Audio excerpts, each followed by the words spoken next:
Protect your car with 3W Liners all-weather floor mats. Made from durable materials like TPE and rubber, our mats are designed to withstand rain, snow, and mud with deep grooves to trap dirt and liquids. For a custom fit and advanced protection, visit 3W Liners. That's the number 3, WLINERS.com today.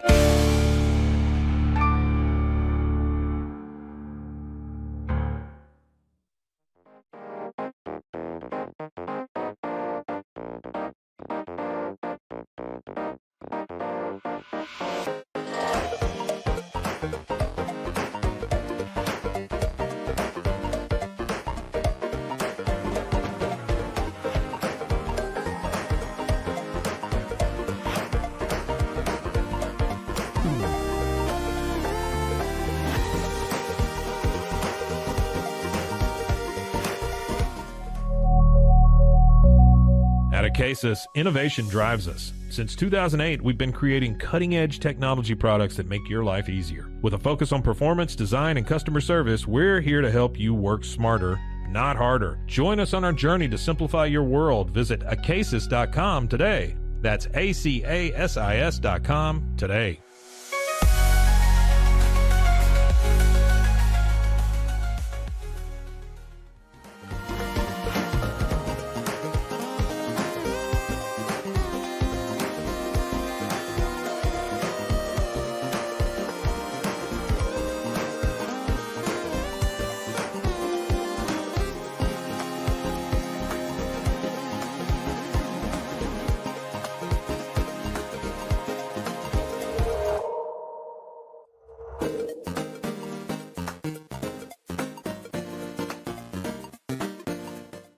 Farmhounds offers natural treats and chews made with quality products that support family farms, regenerative agriculture, and humane farming practices. Give your dog the best with wholesome, organic ingredients that promote health and happiness. Shop now at farmhounds.com.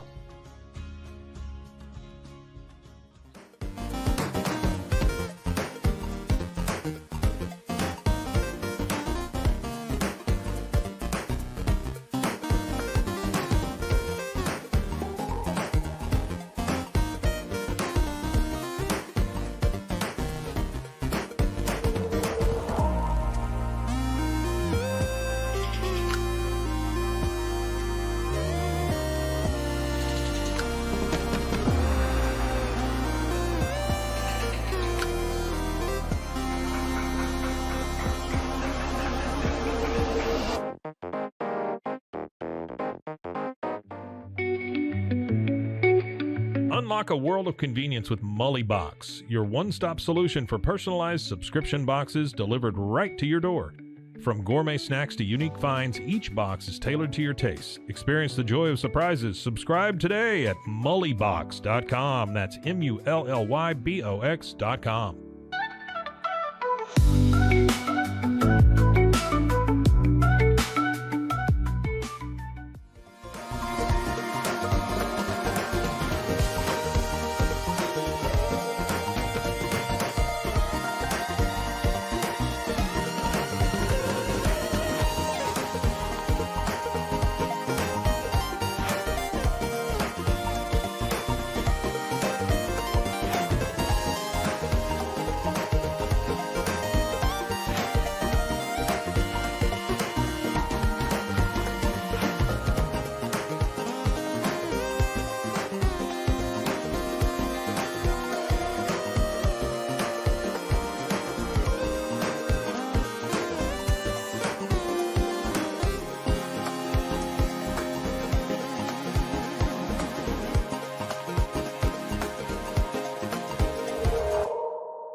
We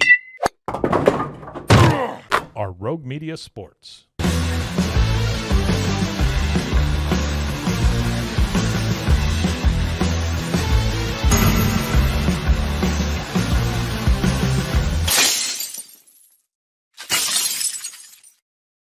It is the Cam Show. It's Rogue Media Sports Network. Happy Friday to you. I'm your host, Cam Stewart. Zach Burke keeping us on the air. We're going to hear a lot from Zach today. We have to do our picks, awards, plus the worst things we watched this week. And Zach, we get a big night tonight, by the way. Big night tonight. The greatest rivalry in college hockey is renewed. The Battle of Comm Ave. The number 1 ranked Boston College Eagles travel into actual Boston to take on the number 8 ranked Boston University Terriers. Boy, where else would you rather be than at a Bill Belichick themed birthday party where you know nobody and you will probably be watching most of the game on your phone until it comes time to do Bill Belichick trivia, in which case then you will be locked in. You're going to a Bill Belichick themed. I'm going to a Bill Belichick themed birthday party in Chicago, Illinois tonight. But you know nobody there, so this isn't like anybody that you've like previously known of. Like, oh yeah, correct. We have that in common. This is so fucked up. Okay, so let me backtrack this story. So you'll recall, you encouraged me. You almost got me full blown pneumonia when I was pretty sick still. You encouraged me to go to that college hockey game, Wrigley Field. I did. And it sounded super cool. It was awesome. I told you about the seats. We had dog shit seats, actually. Great for baseball, terrible for hockey. And I kind of knew that was going to happen, and I still went through with it anyway. Mm-hmm. Anyway, so it's me, it's my girlfriend, and my girlfriend's friend from college, someone she kind of knew in college and is now friends with, who lives in the city. And apparently they had gone out one time before, those two, and one of the friends was there. And she's originally from New England. So this birthday party tonight, it's her birthday. And it's also commemorating the 25th anniversary of Bill Belichick officially becoming the Patriots head coach. And so the theme of the party is BBL, which I'm sure you've seen across social media quite a bit. This is not Brazilian butt lifts. This is Bill Belichick's legacy. So so they invited Grace and I to go. Okay. And so cool. I've barely met the other person. So it's going to be a bunch of people I've never met. And I'm going to be in there with a form-fitting Belichick hoodie with the sleeves cut off. And Grace will be wearing my Patriot Zubaz pants. And apparently there is a trivia aspect of this. And I literally had to ask, I was like, do I need to sit out the trivia? Because like this is not going to be fair. Like, you know, I know everything Bill Belichick's ever done and every step that the Patriots took in the dynasty. And I'm sure the host, the girl whose birthday it is, probably knows her shit too if she's doing this kind of party. But like the other 15 people or so, like they're not going to know anything. Is it? Do you think it's just going to be like a showdown between the two of you? Is that probably? And look, I will win. If we're being totally honest here. So yes, that's my night tonight. Bill Belichick party. I have two questions now from the past 5 minutes that I feel like I need to ask. One is then, so is this love of, obviously I know it's Patriots related in a way, and your love of Bill Belichick, does it continue though? Like now that he's at North Carolina, do you care with your, I'm just saying, just strictly Bill Belichick, or is it just like, that's what he, it's like Joe Namath with the Rams. Like, it happened. Or, I'm sorry, John Unitas with the Rams. Like, it happened. And the other thing is, just because you brought up with the huge hockey rivalry, did we ever decide after the season, did BC football, were they back? Yeah, sure. Okay. Yeah. I just had that thought while we were talking about it. Yeah. We never circled back around to decide if not. They're early on. Yeah. It's like, I mean, Tessitore said Texas was back in 2016. It was really, the building blocks. They kind of sucked for a couple more years, and then they got Sark in there. So this is BC's laying the groundwork, okay? Gotcha. Laying the groundwork. And obviously Florida State turned out to be really good. Yep. And then they took Castellanos out of the transfer portal. So clearly, I mean, once you have a power like Florida State coming off the year that they had, and they're robbing BC out of the portal, like, that's kind of back. Kind of back. No, that is true. In terms of like, you're asking, like, am I going to root for Belichick at Carolina, or like? Well, like I feel like you're and maybe this is me just projecting. Like it's just one of those like, okay, yeah, no, that's what he's doing now. Like it's maybe the interest isn't there as much, but I mean, I'm asking you that because maybe it is there. Maybe there's something about the man himself. Sure. Like I have a morbid interest to see how this goes. Mm-hmm. And like I guess at the end of the day, I'm okay. Like I'm happy enough if he succeeds, right? The problem is me in particular, I hate UNC. So like that's a deep-seated, nothing to do with Bill Belichick kind of thing. But yeah, I probably won't be like I was watching the Bucks games every week when Brady was playing. And I was like rooting for them. I was not a Bucks fan, but like when it came down to the playoffs, I was like, yeah, I'd rather have Brady win. So I'm going to root for Brady. And so I followed that more intently than I will follow North Carolina football. But yeah, it just kind of, it is what it is. It feels weird, but it is what it is. By the way, I don't know if I hinted at it, but here is the Frozen Fenway 2010. That looks nice. That's pretty sick, right? That. With is the skating socks on the side mm-hmm. and a little it's like a little wool material here. Mm-hmm. This is fantastic. I've been searching, Zach, for this jersey for about 10 years, I'd say. It's 15 years old. I've been searching for it. And I'm going to quick story because I do need to get on with the show. But quick story. In high school, I went to the BU bookstore because I used to go to BU games all the time.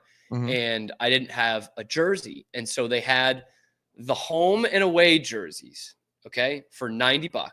Okay. And then they still had these a couple years later, and they were $110. And of course, now these jerseys are like $250. But back then, I was like, damn, man. And my dad was gonna buy it for me as an early Christmas present. Like we didn't take any shortcuts here, really. And here's how dumb I am, Zach. I really loved the white jerseys, the home jerseys. I thought it looked really cool, looked really clean and good. And I really liked this alternate. Mm-hmm. And in my mind, I was like, $110. That's just too much. That's just too much.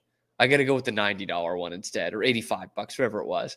And then I was thinking, like, of all the BU games I would go to on the road, like I would go to some at BC, some at Merrimack, the Beanpot at the Garden, and I was like, if I wear the white jersey, it's not really going to stand out. People aren't going to see a BU fan from a mile away, so I got to get the scarlet one. So I got like the third one on the pecking order, which is a good jersey. I've had it for 10 years, but I didn't just make my own dad spend 20 extra bucks to get the one I actually wanted. And here I am 10 years later, and I find it on Facebook Marketplace. But here's the thing. It's not this one I'm wearing right now. Okay. If I may, 1 second. Yeah. I'll try to fill while Cam goes and gets this other jersey. Oh, that was because this is how ridiculous I am.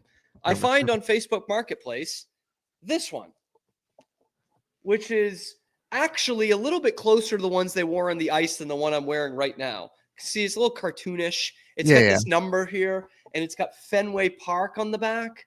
Yeah. Which is but like I'm okay with that. I love Fenway Park, so I'm okay with that. Yeah. And it's not as great a material. Like this material right here to me is the perfect hockey jersey material. And so literally after like 10 years of looking for it, I find it over the Christmas break on Facebook Marketplace. I order it. I get it about the same price my dad bought that jersey 10 years ago. It's about $90, and which is a steal, I think. And then literally on eBay, 2 weeks later, I see this one, and it's a little bit closer. It's like the exact Red Sox font. It's the material I like. I'm like, shit, man, shit. But the good news for me is it's listed at $300. So I'm like, good, because I'm not paying that. Yeah. Like, no way. But it's accepting offers. And so I go, okay, 150 accepted within like 2 minutes. I was like, fuck. So for the moment, I have two, but the old one is listed on eBay, and I think someone's gonna buy it. Like I don't think that's gonna be too long on eBay. That's the kind of sicko I am, man. But now I have it. Now I have the one that I really want and have wanted for so long. So big night for me. And this is the first BU game since I've gotten it. Nice. And we get the Bean Pot in a couple weeks. I think they're gonna. I'd be happy to sweep this week. Or, of course, I'd be happy to sweep. I'd be happy to split this weekend against BC.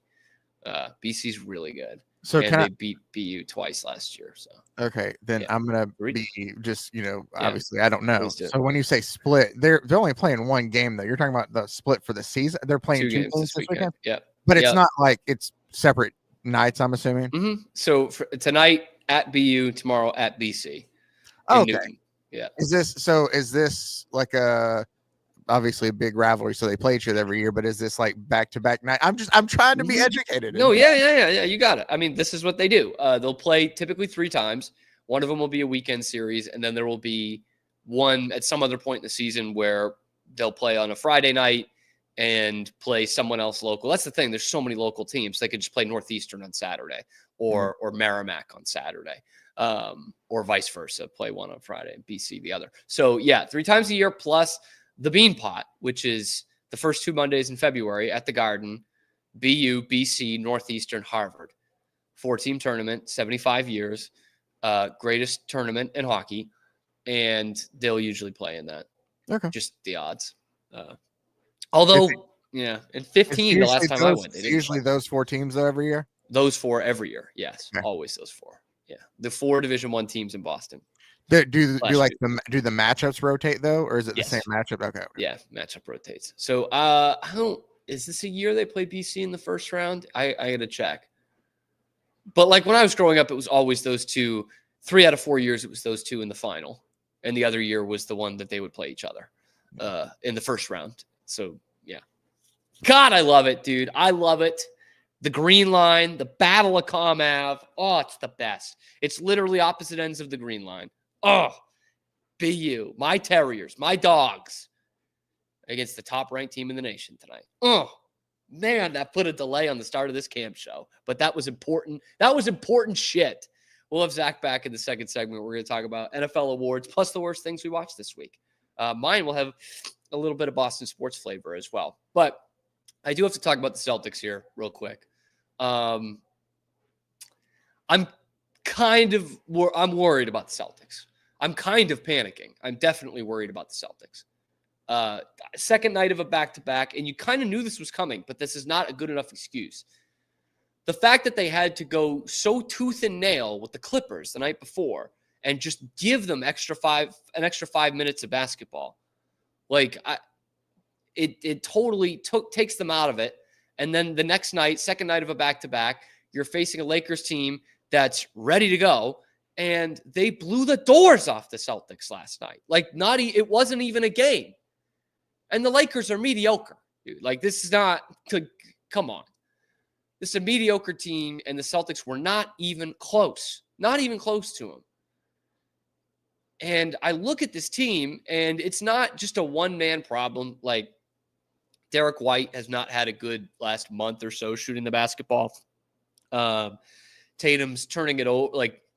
They were kind of blitzing him the last 2 nights, both the Clippers and the Lakers, but specifically the Clippers, trying to get him into live ball turnovers. But it's more than one guy, but Jesus Christ, Jaylen Brown.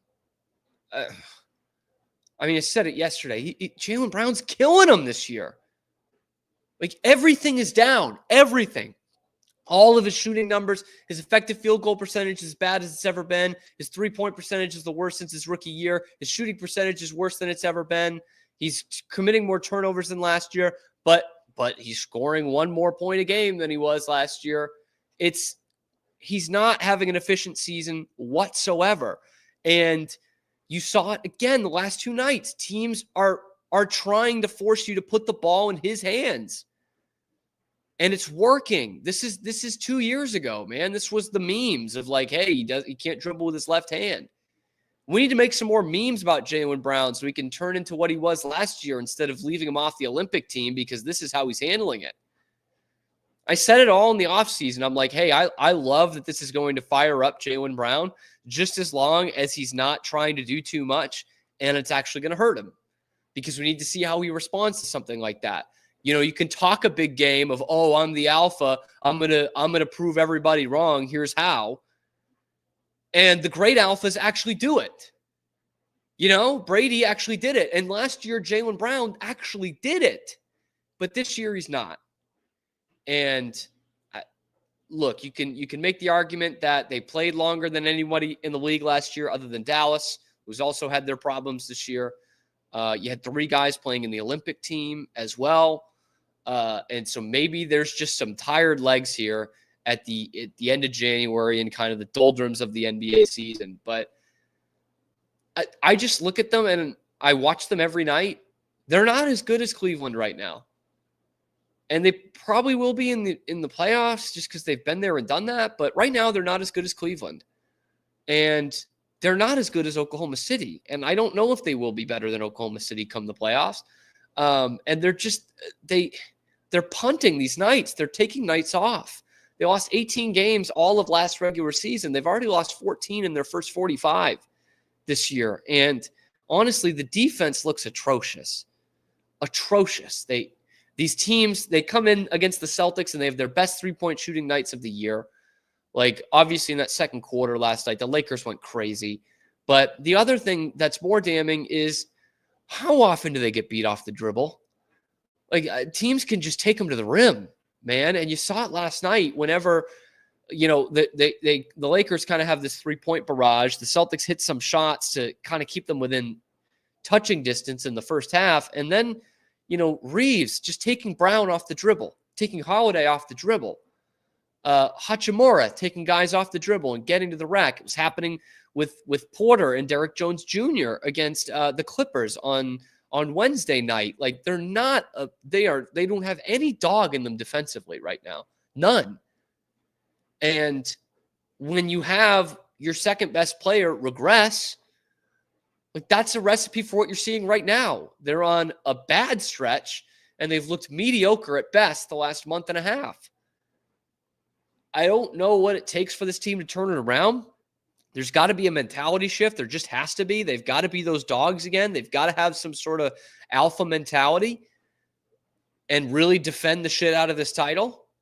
And they probably need a bit of a rest. But right now, this is not like, oh, everything's okay.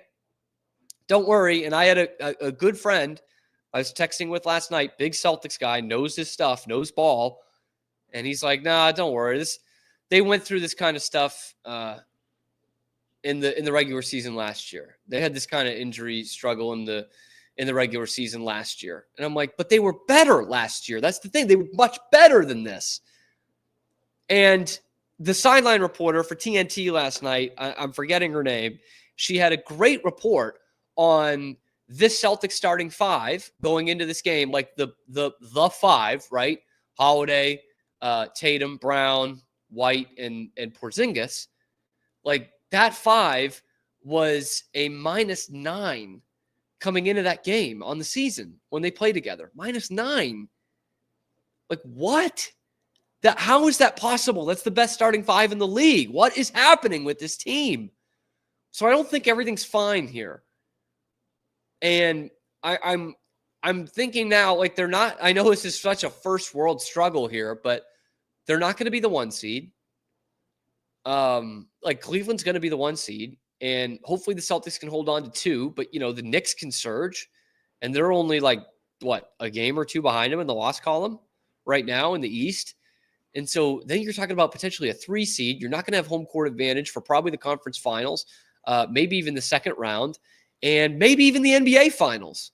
Like, if you do get there, because I'll still need some convincing to, like, for what teams can beat them 4 times out of 7 games, knowing what this team is capable of and this exact roster is capable of in the playoffs. But right now it is worrisome, and they do not look like a team that's going to repeat. And they're looking like a team that would struggle to get to the NBA finals right now. I could see right now, I could definitely see Oklahoma City beating them in 4 games out of 7. I can see Denver potentially beating them 4 games out of 7. And Cleveland can probably beat them 4 games out of 7. That's it. I don't see any other team doing that, but that could get you out in the conference finals again. So anyway, I'm ready to hit full-on panic button with this team. I just don't know what to make of them. But it needs to get better. And Jaylen Brown needs to get better. If Jaylen Brown is going to be your third or fourth best player instead of your solidly second best player and at times your best player like he was last year, if he's going to be your third or fourth best player on your team, this team is not repeating, and they very well might not even get back to the finals, which is disheartening considering what you built last year and how sustainable it should be. Anyway, we're going to go over NFL awards, and then I'm going to talk with Liam Fennessy of the Pod on Lansdowne, talk some socks. That's coming up on the Cam Show.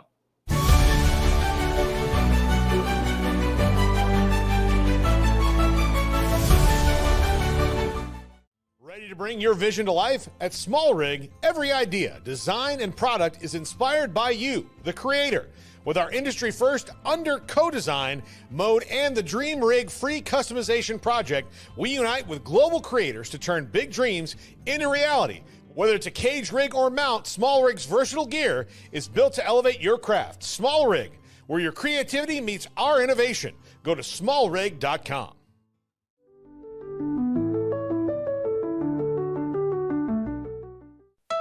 Want to turn your passion into profit? With Blogify, creating a blog has never been easier. Build, customize, and grow your site with powerful tools designed for beginners and pros alike. Start sharing your story today and watch your audience grow with Blogify. Download Blogify now in the App Store.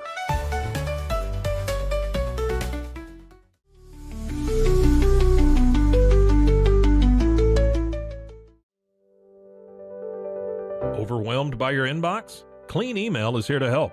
Organize, clean, and manage your emails with powerful automation tools. Say goodbye to spam and clutter and enjoy a stress-free inbox. Try Clean Email today at cleanemail.com. That's CLEAN email.com.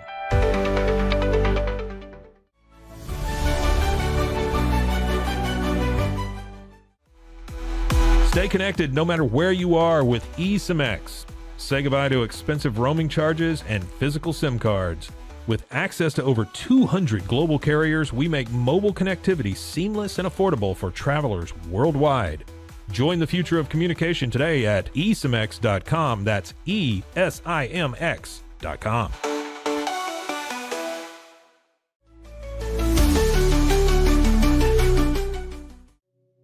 Farmhounds offers natural treats and chews made with quality products that support family farms, regenerative agriculture, and humane farming practices. Give your dog the best with wholesome, organic ingredients that promote health and happiness. Shop now at farmhounds.com.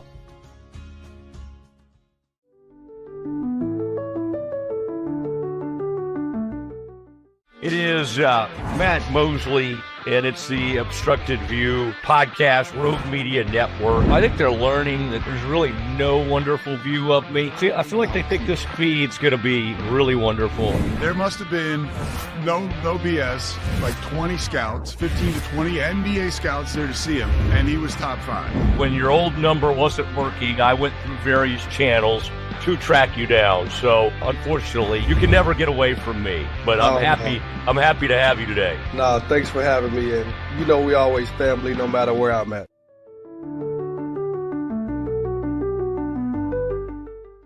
Welcome to a special edition of the Doomsday Podcast. Look at this. We got one of the great golfers in the world, certainly one of the great pass rushers in NFL history. But he also had a vision for you. And so it was like you had the best of both worlds, right? You had somebody on you early, and then you had somebody who was maybe more relaxed. What were a couple of your biggest takeaways? The person you referred to that I spoke with, I've spoken to some personnel people and general managers of the league to get some, independent, objective assessments of the players the Cowboys picked, and we'll go through that. Has the general manager changed at all in the draft room? Nope, it's been the same since I was here the last time.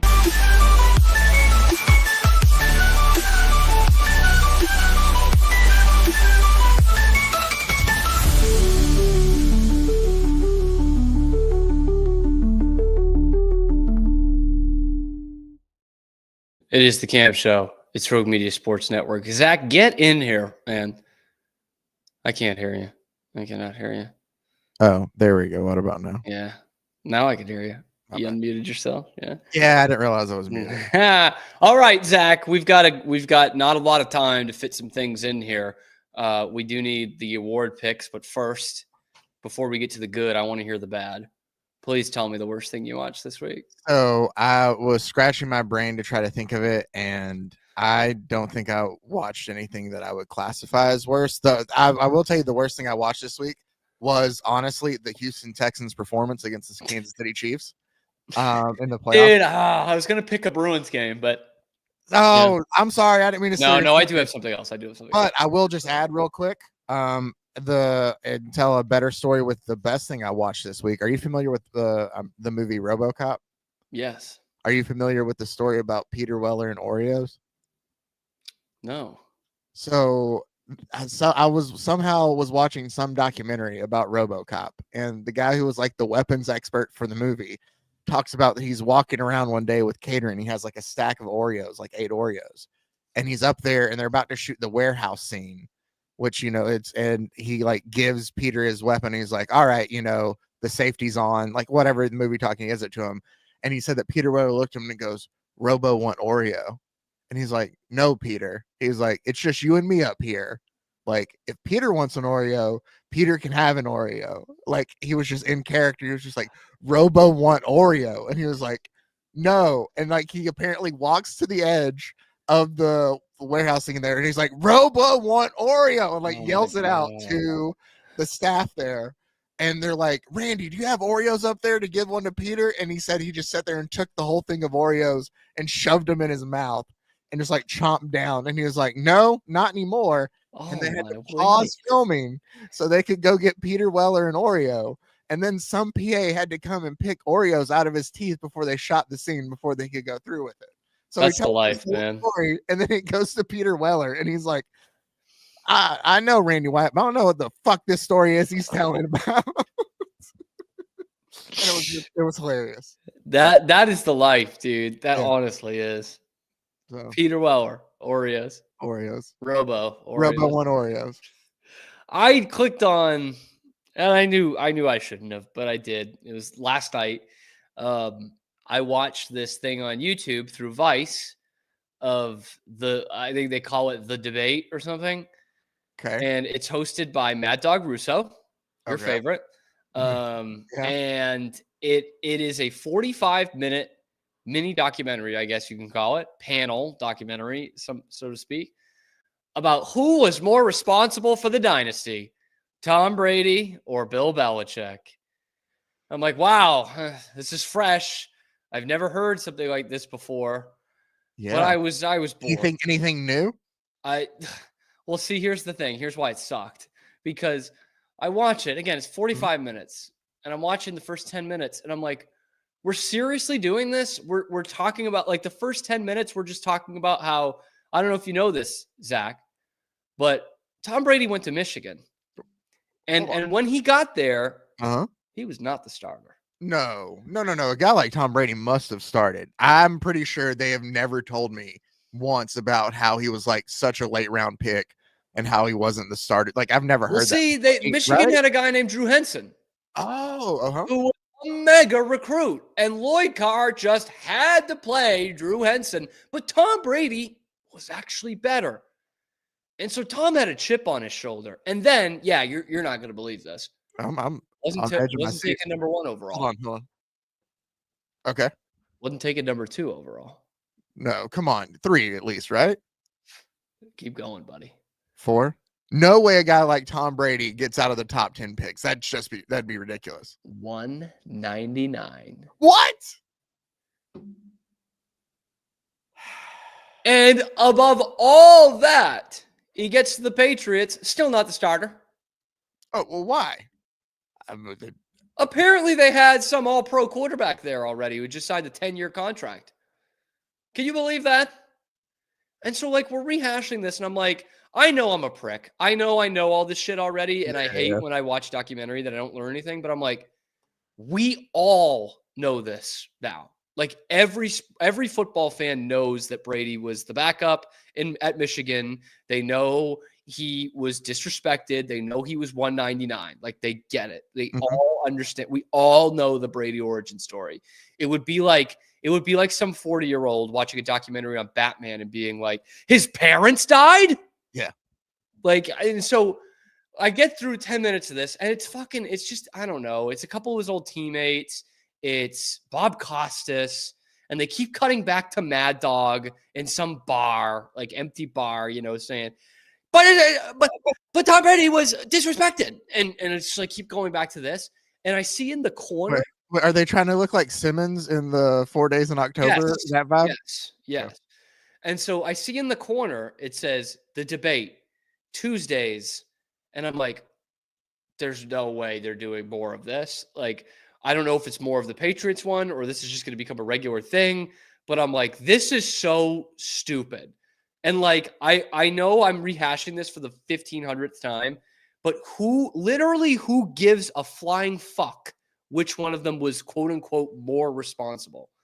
Like, there was never a Bill Walsh or Joe Montana. There was never that. And like, no one was saying, oh, Joe Montana must suck because Bill Walsh won one without him. It's like, no, actually, it was true, but you know what I mean? Like, you ready for this? I looked up just to show you. It says season 1 trailer in this 3-week event. Fucking why is it 3 weeks? Here, I'm pulling it up right now. What are you going to do? A whole Brady one, a whole Belichick one, and then fucking debate? That's so stupid. How do you that is exactly 2 what it hours is. and 15 minutes. That's a fucking Avengers movie. Episode 1 is just the case for Tom Brady. Oh my God, I'm gonna fucking vomit. And and you know what the worst part about this is, Zach? What's that? There's gonna be a day next week where you're gonna be sitting in the studio getting ready for the Cam show, and Pete Souza is gonna be doing his show, and he's gonna be like, Scotty, have you seen this new Mad Dog? I love everything Mad Dog. It's so good. It's all about Brady and Belichick. He's gonna fucking You're love gonna it. have to talk about it. You know that, right? Yes, because he's gonna love it, and he's gonna be like, "Oh, Cam, you're such a prick. You're such a prick." And I am, but it fucking sucks. Let's call it right now. So whenever it happens next week, or well, no one loves the 2000s Patriots more than I do. I know every single thing about them, and even I have said they are too covered. There's too much shit on the 2000s Patriots. We get it. We fucking get it. Tom Brady's the greatest ever. Bill Belichick's the greatest ever. And we're done. That's it. We're done with it. And they happen to work together. Fucking Christ. All right, real quick, because this fantasy interview is kind of long. So let's do the awards. Got a bit of an extended Cam show today. It's fun. Let's do the awards here. All right. Where do we want to start? Comeback player of the year? I had to think about this a lot last night. Oh, okay. I'm probably... Sure, we can go comeback player of the year. Let me get. I'm picking Burrow.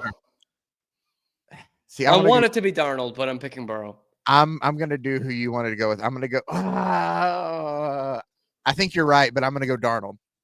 I think it should be Darnold. Good. Okay. Where do you want to do coaches next? Yeah. Okay. So you want to do? Well, we'll just do both of them together then. So if you want me to, I say coach of the year. While it should be Dan Quinn, I agree with you there. I think these were turned in before the playoffs, and I think it goes to Dan Campbell. I think that I'm still going Dan Quinn. I'm sorry, dude. Dan Campbell had a number. You guys made it to the conference championship last year.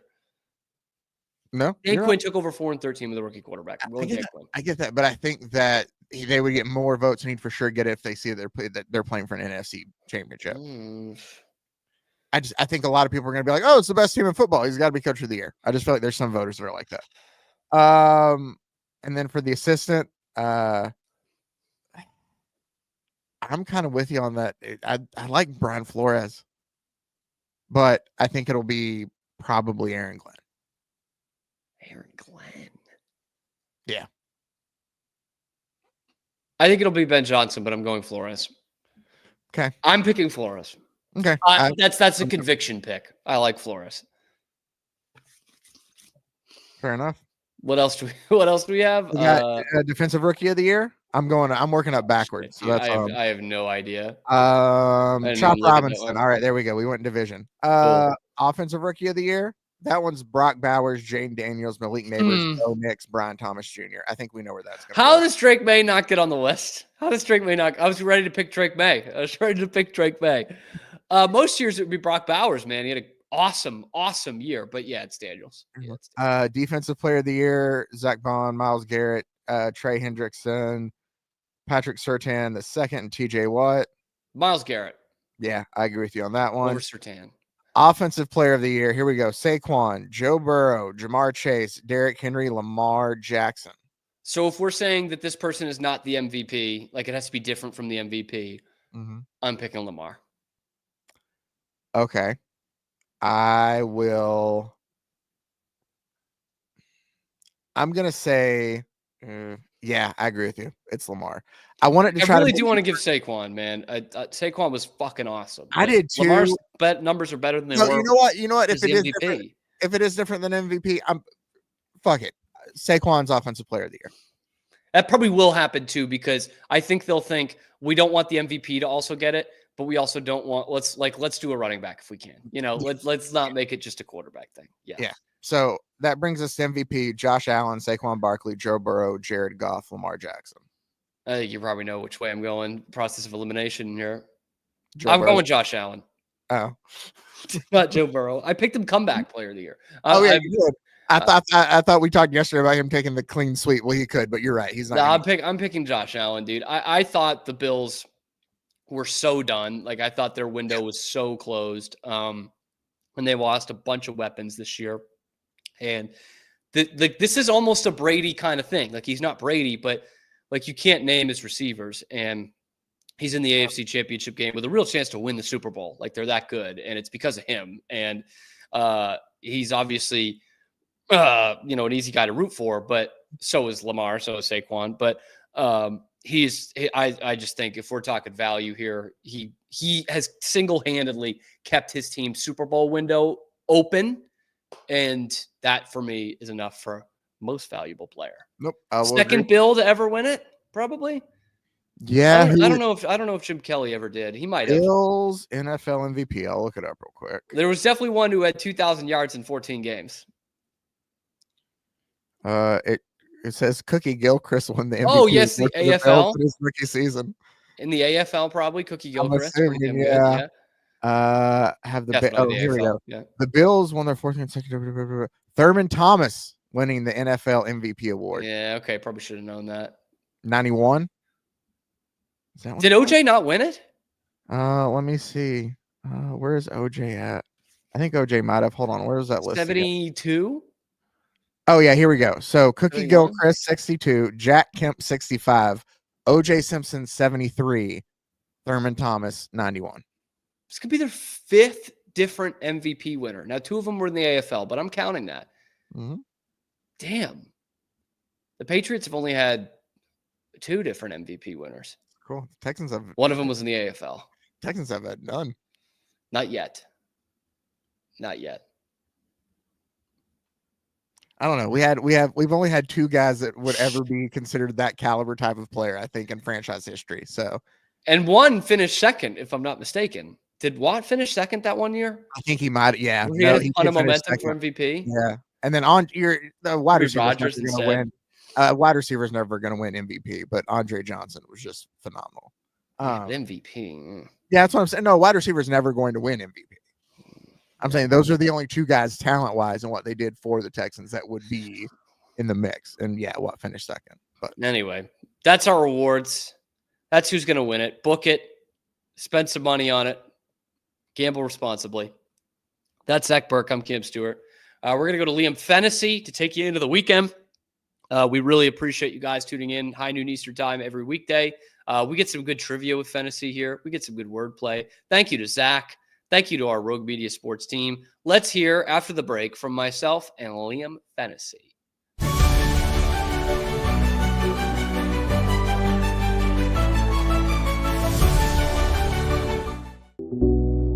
Unlock your full potential with Onnit, your go-to for premium supplements, fitness gear, and wellness essentials. Whether you're training hard, recovering faster, or just looking to feel your best, Onnit has the tools you need to perform at your peak. Visit Onnit, that's ONNIT.com, and elevate your mind, body, and spirit today.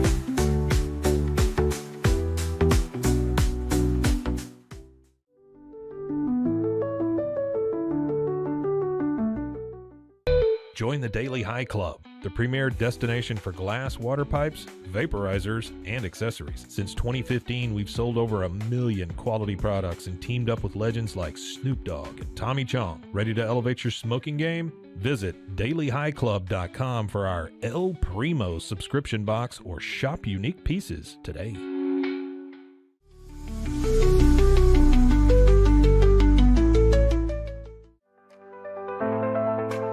Get paid faster with Bill, the easiest way to send, receive, and manage your payments. No more delays, no more hassle. Whether you're a freelancer or a business, Bill makes payments seamless and secure, simple, fast, and reliable. Sign up today at Bill.com.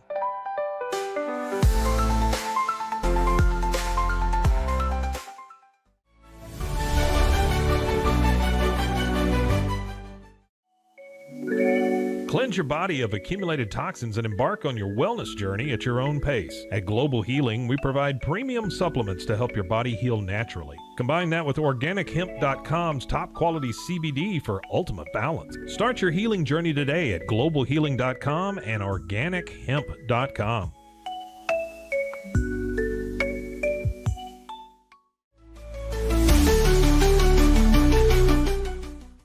Relax with Hemp Delicious. Organically grown hemp, massively blended with delicious organic herbs, responsibly sourced for their holistic benefits.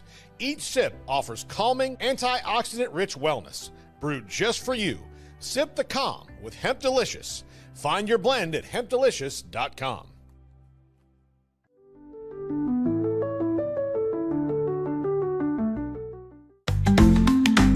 Get ready for epic savings at Best Buy. Right now, you can save up to $700 on select Alienware and Dell gaming products. Perfect for leveling up your gaming experience. Plus, grab the latest Android Google Pixel at an unbeatable price. Don't miss these incredible deals. Shop now at bestbuy.com and upgrade your tech today.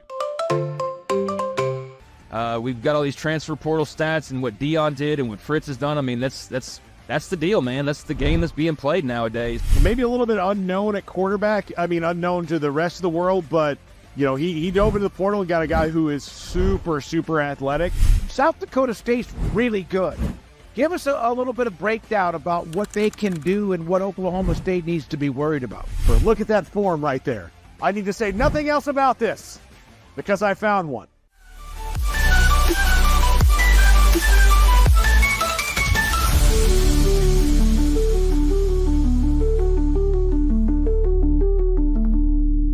Liam Yastrzemski-Fennessy joins the show. It's the Cam Show. We're talking Sox. Liam from Pod on Lansdowne, who is just the collective podcast has just figured out about Denver, which I think is fantastic for you guys, the culture that you guys must be getting now. Liam, how are things, man? Things are good, Cam. Happy to be back, man. Appreciate you having me. It's been slow. It's been slow. So I'm that's why you got to talk we about talked. Mile High We probably talked in November? Right at the beginning. Yeah, it was of the right after off-season? Crochet. Oh, yes. Okay. So probably early December. Yeah, we It's talked. been a couple months. Yeah. So we need to catch up on all the moves that the Sox have made since the Garrett Crochet trade. You can probably count them on one hand. We need to catch up on that. But first, I do need to. You guys start the show typically with some obscure Red Sox talk. Of course. We tried this last time. I stumped you. I know you didn't tell the guys about that, which is okay. Well, the next time it happens, though, I will be forced to tell them. But this is not a stumping. You'll just appreciate this.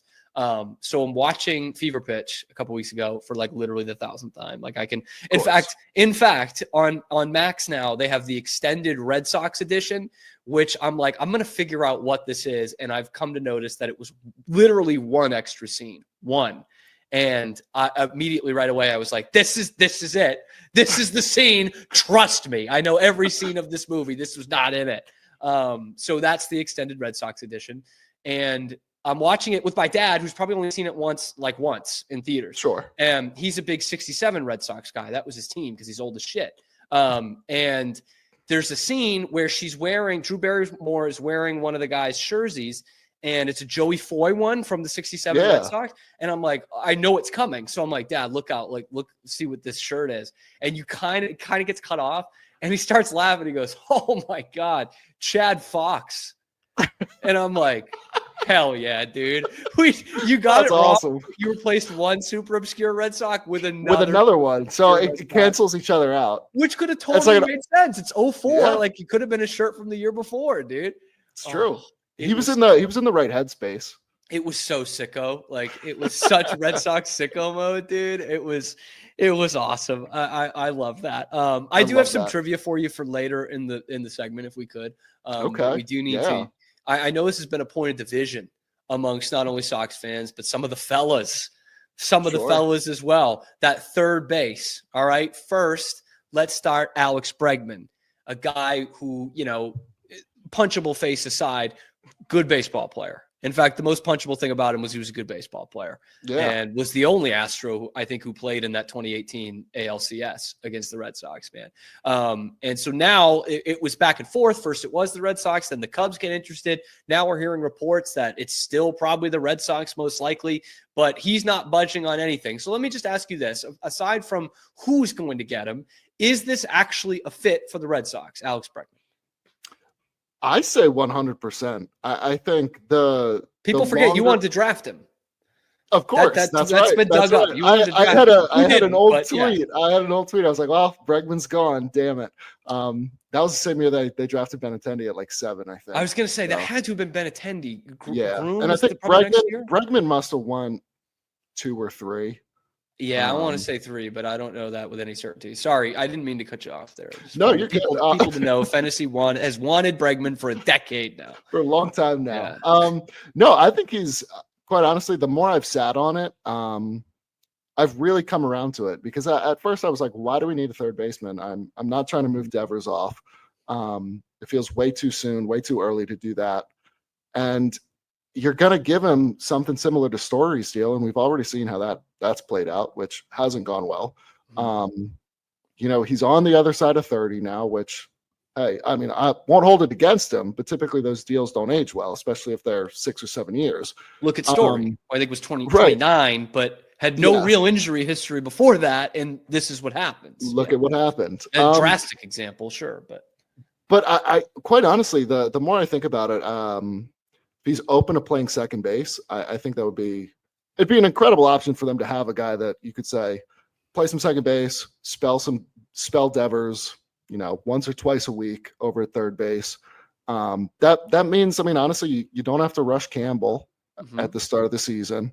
It gives Cora some flexibility. We don't really know what we're getting out of Story. So worst case, I mean, if Meyer comes up mid-season, and you still have you're not really sure what you're getting out of Story, then I think in terms of roster flexibility, it helps Cora. But I think more importantly, it's what he brings to the clubhouse, because they have such a young group of guys right now, and there's more young guys on the way. And I think to have an actual voice or leader in the clubhouse, and Cora's already spoken to this this winter, where it's like, you kind of want somebody out there, and this was really guys like Bogaerts and Chris Sale, JD Martinez, someone after a tough loss, like, will handle the tough questions from the media in the clubhouse post game, and will sort of take the younger guys aside, give them tips, and kind of show them the way. And obviously, I mean, we know Bregman's essentially been in the playoffs every year of his career. Yes, so that's the thing. Like a lot of postseason experience under his belt. If he comes to the Red Sox, this would be like probably the worst baseball team he's ever been on, and they're not that bad. Like, you know what I mean? You're like, this guy's got a couple rings. He's only playing in the ALCS like all the time, and that is worth something, right? Like, this is a team that, I don't think that was their inexperience is what kind of faltered in August last year, but it doesn't help that you don't have a core of guys who are used to being in those situations in a 162 game season like that. It sounds like schmaltzy bullshit, but like there's something to that. Yeah, it definitely, like, every time I say it, I feel like such a boomer. I'm like, he's got like the intangibles. He's got the intangibles. Like, I love his makeup. And cut of his jib. Yeah, exactly. Alex Bregman high up on the cut of the jib meter. Yes, of all the free agents left, he's top. Hell yeah. But I don't know that there is really something to be said for that, and I don't feel like they've had a guy in the clubhouse like that since Bogarts has left. And Yeah. I mean, as good as Devers is when he's healthy and on the field, he's just not that guy that wants to get up there and handle questions and really, I guess, kind of be more forward facing, which is totally fine. I don't hold it I against mean, him. or yeah, anything. Jordan Alvarez does the same thing for Bregman's Right. team, you know, so, Yeah. so So it doesn't make you not a star. Yeah. It's more so just having someone in the clubhouse that one is going to take accountability and I guess essentially set the example for everyone else. Yeah, really, I like the fit. I do. I think it works. I don't think they'll go 6 or 7 years. I think we'll probably end up. I saw right before we hopped on here. Really, the Astros offer to him is still on the table. It's like 6 years, 150 something. So the longer this goes on, I'm kind of like, I don't know if it's not us. Does he just go back to Houston now? Because I mean, the Blue Jays sound like they're making offers to Pete Alonso. Whether or not that's true, the reports are hit or miss today as we're talking on Thursday. I really have no idea what's going on over there. But the Blue Jays just signed Santander. The Blue Jays are like, we'll give you $40 million a year. You'll walk away with about $8 million. That's pretty good. Okay. It's better than nothing. They just keep getting shelled in the free agency market. Yeah.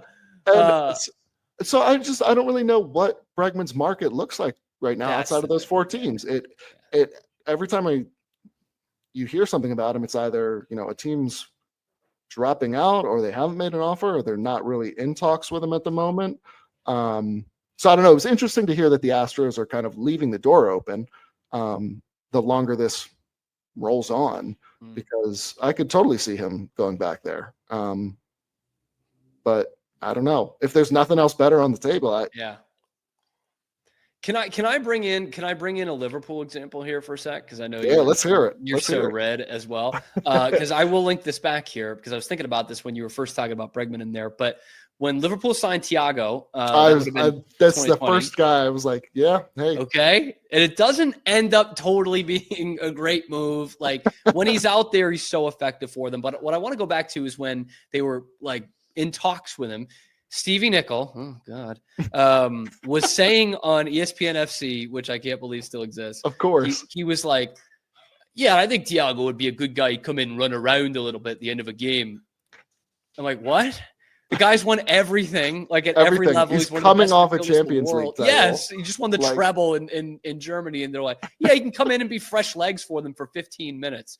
And so how I'm linking that back here is Alex Bregman has such positional versatility that I'm like, do you bring in Bregman as a utility guy? Hear me out. Not Brock Holt, not Travis Shaw, not platooning, but a guy who's in your lineup every day, no matter what. But finally, you actually have someone who can play a couple different infield positions, you know, and you've been mixing and matching that the last couple of years. It's led to some of the worst infield defense we've ever seen. And now you can bring in a Bregman, like, dude, like you're our utility guy. Trust me, you're going to play every day, but you might be at second base most days. You might fill in for Rafi at third, you know, and maybe that's it, second and third. But you know what I mean? Like they haven't had that kind of flexibility. And so he's the Thiago of this team. I see, quite honestly, I think that's a really good comparison. And like FSG, in terms of FSG properties. And it's not typically the move that FSG made. That was not the Liverpool structure to go for a 29-year-old midfielder. That's right. And he, unfortunately, kind of like the Story thing, he just gets hurt too much. But when he's out there, he's pretty damn effective, man. Yeah. So you're taking – sorry, go ahead. Sorry. No, you're good. No, I was just going to say, like, even I think, and another, I know I said earlier, like, you don't have to rush Campbell up. But then also it gives you the flexibility to keep Campbell in the outfield. You're like, okay, there's your right-handed bat in the outfield. So I don't know. I think he solves 2 or 3 different problems that this team kind of, I guess, still has currently. It's a right-handed power bat. Mm-hmm. It's a guy in the clubhouse. It's a guy who's can play the middle infield or play the corner. I don't know. I think the more we're not going 8 years though. We're just not doing that. I don't even think they'd go. I don't even think they go 6 on him. That feels like a stretch. I know that's the market these days, but Shoot, man. Yeah, if you can get him for a 4 or 5 club option in there, shit, I'd feel pretty good about that. And you're taking Bregman over Arenado. Oh, big time. Because my whole thing is like, you're not gonna go out and trade for Arenado and have him not play third base. So then I'm kind of like, all right, then it leaves you with what happens to Devers, what happens to Casas. It's so late in the offseason now. You're not going to try to teach Devers to play first base. Like, yeah, we're going to spring training in 3 weeks. People just kind of throw that out there, like, oh, Devers will just play first base. And I don't want to sound like Ron Washington and Moneyball, but like any position that he's going to switch to, hard. It's like you've had all this defense, like infield defense issues for years now. And Devers has like a fine grasp on third base. I wouldn't call him one of the best fielders in the league, but he's getting it. And at some point, he's probably not going to play third base anymore. And that's fine. He'll be your DH. But we're just rushing like, guys, he'll just play first base on April 1st. Like, yeah, okay, fine. Sure. That will definitely work. Just like when Hanley did it. Like, golly, man, Hanley was okay. But I think that's so funny. And like the Arenado, it just feels like a weird fit, dude. It's just like, and there's, I mean, I know obviously his deal is like something like 3 years are left on it. So it'd be shorter than going out and paying Bregman for 6 or 7 years. I don't know. I just don't think in terms of the resources, and like, we still have a ton of space under the first luxury tax. I'm kind of like that. It just feels like a weird way to go out and allocate your resources. Like, all right, so then what are you giving the Cardinals back? That's everybody keeps throwing around like, oh, you can move Yoshida. Why would the Cardinals want Yoshida to begin with? I don't. And like I know they're talking about Fenway Fest, like Yoshida. Yeah, we went from talking about Yoshida into like a throw-in guy in a Seattle deal with Casas to now like he'll headline the Arenado package. What? Oh, okay. I mean, sure, if you can, but anyways. You didn't want this guy touching his glove at all. And now you're like, oh no, he'll be playing the outfield next year. I don't outfield every day, St. Louis. I don't believe it for a second. Oh God. It's a weird one this offseason. I keep saying that. It's just weird because we heard about the promises with pitching, and then they went out and got a pitcher, but it wasn't any of the 3 they talked about. And he's still pretty good, so it's tough to blame them. This is like FSG 101. Like, we'll get a guy that's good enough that you can't bitch about it. We went out and got him. Like, he's entering into his prime. He's nasty. But, it cost us a couple of prospects rather than money like the other guys. And so anyway, let me ask you this as we kind of close out the book on this offseason stuff. So there's obviously that talk of third base, Arenado, Bregman, and right-handed power bat more importantly than anything. And now, Santander's gone and Teoscar re-signed a few weeks ago. So like, what more does this team need before they hit the field on opening day? Like, what more do they need to add to their everyday lineup? And you're like, now we can challenge for something here. I mean, to me, it still goes back to Bregman. It's like, all right, if you go out and get Bregman, I feel really good about this team. I know before Yates signed with LA and before Tanner Scott signed with LA, I was like, all right, like give me another bullpen arm too. But I mean, Hoffman went to Toronto. So like the relief pitchers that are left on the market right now, I'm not super crazy about that. I mean, there's Canley, there's Carlo Estevez. I think Kyle Finnegan's been mentioned over the last like 48 hours, but I don't know. To me, at this point with the reliever market, it's kind of like I'd rather just roll with the guys we got. You could, quite honestly, I think by the end of the season, like Slayton is going to get the bulk of the save opportunities, and then you hopefully Hendricks is out there, is out there and looks at least comparable to what he has been in the past. I'm not expecting, I guess it was like 21, 22 Liam Hendricks where he was an absolute monster. But I mean, they have enough options still in the bullpen. Obviously, like Whitlock's going to be out there. We saw how good. I feel like we're like, oh, we saw how good he's been in 2021. 2021 was a long time ago, but I just like that he's not a starter. I'm totally honest with you. I was so ready to be done with that. The way they tried to make Papelbon a starter in spring training in 2007, and by opening day they were like, actually, how about you close for us again? Yeah, and it's like I'm happy that yo-yo is over. And I mean, I feel bad for him too because he looked really good in April last year before he went down. And So it's like, this stuff is still there. We just got to make sure he stays on the field. That's all. And being in the bullpen, I think, will help. And I think his stuff will play up in the bullpen too, which we've seen. So I wanted to bring Chris Martin back, obviously, but he got a good deal in Texas. He wanted to be close to home. What are you going to do? Not much cold play in Texas. Am I right, fellas? But is this thing so I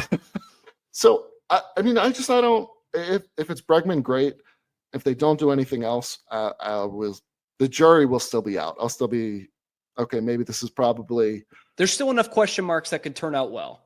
Yeah. Oh, for sure. Yeah. I don't think anyone's thinking World Series, but.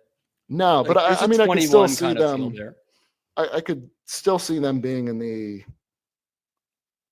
84, 85 win range. Like, you pick up, make couple more wins better than last year. I'll take it. By the end of the year, obviously, hopefully Campbell, Anthony, and Meyer are all up and healthy by August and September.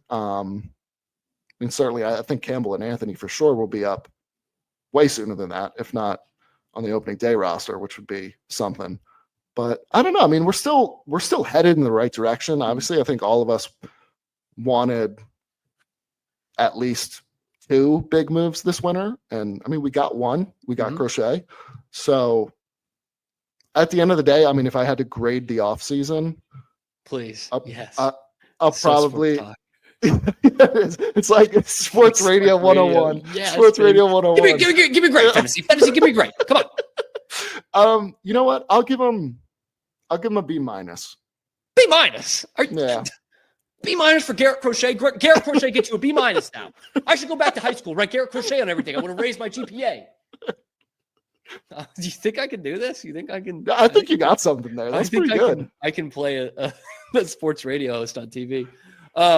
Last time I asked you what your favorite Family Guy episode was, and that's tough. That's tough to pick. But ironically, coincidentally, I guess, this week, Seth MacFarlane tweeted about probably my favorite scene ever in Family Guy. I don't know if you saw it. Yes. Did you see this? I did see the tweet. Yes. I love that we now have a backstory behind it. But it might be my favorite Family Guy scene ever. They're in the bunker and the sprinklers come on. They're about to die. And he's like, I never really cared for The Godfather. And like the audio mixing on it is so good. It's such a natural conversation. And it insists upon itself, Lois. It insists upon itself.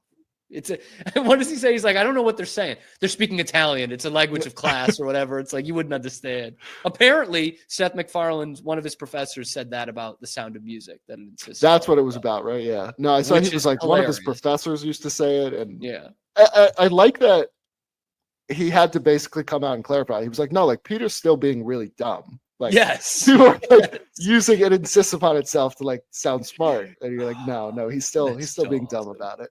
God, I love when stupid people try to latch on to things that they think is smart.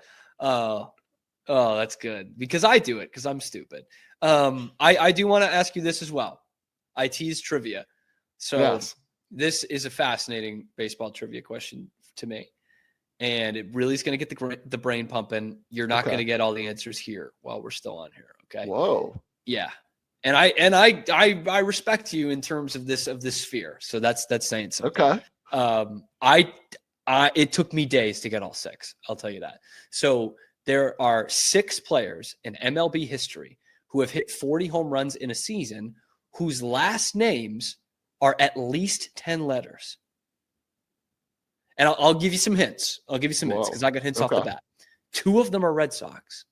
And 2 of them happened in the 2010s. It's actually weird. 2 in the 50s, 2 in the 60s, 2 in the 2010s. And 2 of the older ones are Red Sox. Okay. And they have 10 letters. Yeah. Or more. 10. Okay. And you said it was 40 home runs? 40 home runs in a season. Oh my God. I'm kind of like, where do I even begin? You'll get one of the Red Sox for sure.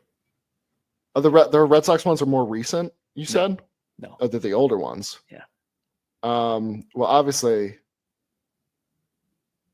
I feel like that might be tricky. I mean, Garcia Parra. Is that 10 letters? Never hit 40. Never hit 40. Really? Even in the late 90s? He never got to 40. One of them is your middle name if people are just tuning into this show. So Yastrzemski did hit 40 bombs. 44 I and was gonna 67. I was going to say like that. See, this is where that felt like a trick question. This is where you know too much, because some people from the outside would just be like Yastrzemski, but you would know rightfully that like he's really not a great home run hitter. He's right, like I don't think of of power when I think Yastrzemski. 67. Wow. Yeah. And the other guy is a wild Red Sox pull. Like wild that he ever hit 40 homers. Pretty good player. Was also on the 67 team, but you would never think of him as a home run hitter ever. That might be too tough. Oh my God. The two in the 2010s are, one of them's really weird, but like you would remember it, obviously. I'm just trying to think of like obscure long names and power hitters. Do you want some hints towards the Red Sox one or the 2010s ones? No, give me the 2010s one. Okay. Yeah. That's good. This guy is not known for playing for the Yankees, but did it with the Yankees. He hit 40 home runs. Would not see him as a home run hitter. I think he also had a couple seasons where he was in the high 30s though, with the Yankees. Oh, Curtis Granderson. Yes. Yeah. Yes. He did it back-to-back years too. That was crazy. Yes. Wild. It was like the most bullshit, like 41 homers. And and 29 of them were like just scraping by at Yankee Stadium. The other one is definitely not a Hall of Famer, but definitely a home run hitter, slugger from the 2010s. In fact, some of your friends from home might hate him. Oh, Eddie Encarnacion. Yeah. I was like, yeah, that's got 10 letters. Okay, so we got the 2010s. What else did you say? The 70s and the 80s? So one more in the 60s and two more in the 50s. Two more in the 50s. Okay, oh, shit. I'll try. I'm going to try and throw you a bone here. So are you familiar with the baseball song, the Willie, Mickey, and the Duke song? Oh, I don't know. That one might be. That might be. Then I'm out. Then I'm out. Hall of Famer, but it's a lot to think about 70 years ago. And these guys are named back to back in the song. So the other one, I'm gonna have to go listen to it. Yeah, the other one you wouldn't get because I wouldn't get it either. So that's not a knock. Let me know if you want the answers. If not, I'll roll on. But who is it on the 67 team? I gotta know. Shortstop. Rico Petrocelli. Oh, it was Rico hit 40? 69. He hit 40 home runs. Holy shit. No, I never would have gotten that. I was like, Tony C? No. I'm trying to think of like other obscure players on the 67 team. Like, Rico never would have crossed my mind. See, that's the thing. Tony C would have done it. Tony C would have done it. R.I.P. I think that's it, man. Is Liverpool going to win this thing this year? God, I hope so. I don't know. I feel pretty good. I feel pretty good about the title race. Like I love the position they're in there. The Champions League is what scares me because I haven't lost there yet. I'm like, I need to see some adversity. And I just feel like if they go 8 for 8 in the group stage, I'm like, they'll get bounced in the round of 16. It's just like you had adversity for what 3 minutes the other day. And man, Lille scored, evened it up, and then Harvey scores like literally 3 minutes later. There's your adversity. Yeah, I'm like, I don't know. The Champions League scares me because once you get into the knockout rounds, I'm like, if you're going to run the table, it's like, all right, then we're not losing at all in the Champions League this year, which would be insane. Until Real Madrid gets their head cut off, I don't feel great about any European competition. Yes.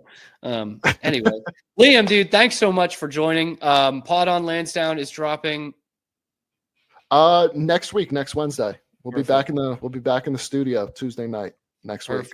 Liam Fennessy, Pod on Lansdowne. Find him on Twitter at Liam_Fennessy. It's Liam Fennessy _. See, you're close. It's tricky. It's tricky. No.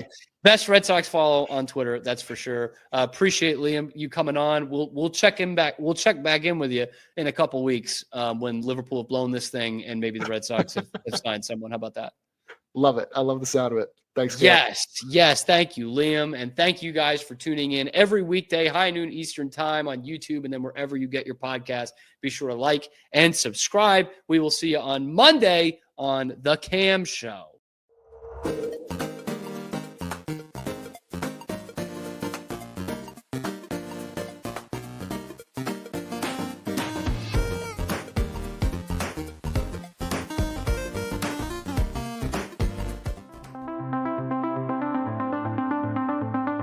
Transform your workspace with Hanomi Ergonomics. From adjustable chairs to standing desks, we provide solutions for comfort and productivity, whether at home or in the office. Improve your posture, reduce strain, and work smarter. Visit us at hanomi.co today. That's HINOMI.co today.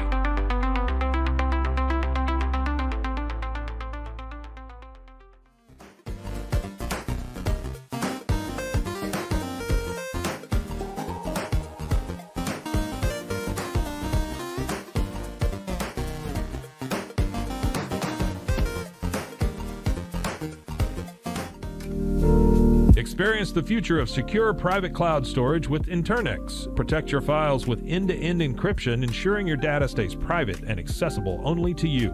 Enjoy seamless, fast storage without compromising security. Visit Internex.com today and take control of your digital life. That's INTERNXT.com today.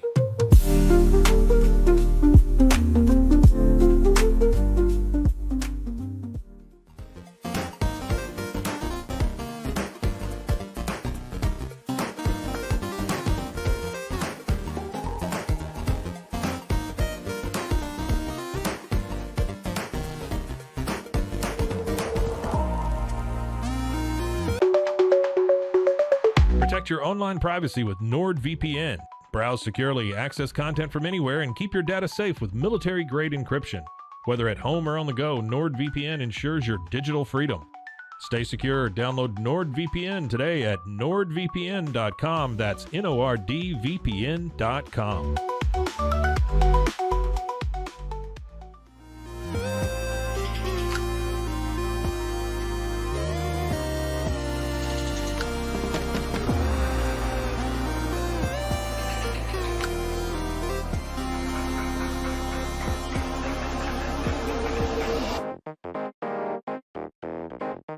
Tusains, we understand that maintaining a healthy lifestyle can be challenging, especially in today's fast-paced world. That's why our mission is to make fitness accessible to everyone, anywhere. Committed to excellence, we adopt a user-centric approach guided by ergonomics and medical science. With a team of seasoned professionals in R&D, design, and manufacturing, we prioritize quality across our entire product line. Visit Tusains.com today and start your journey to better health. That's TOUSAINS.com.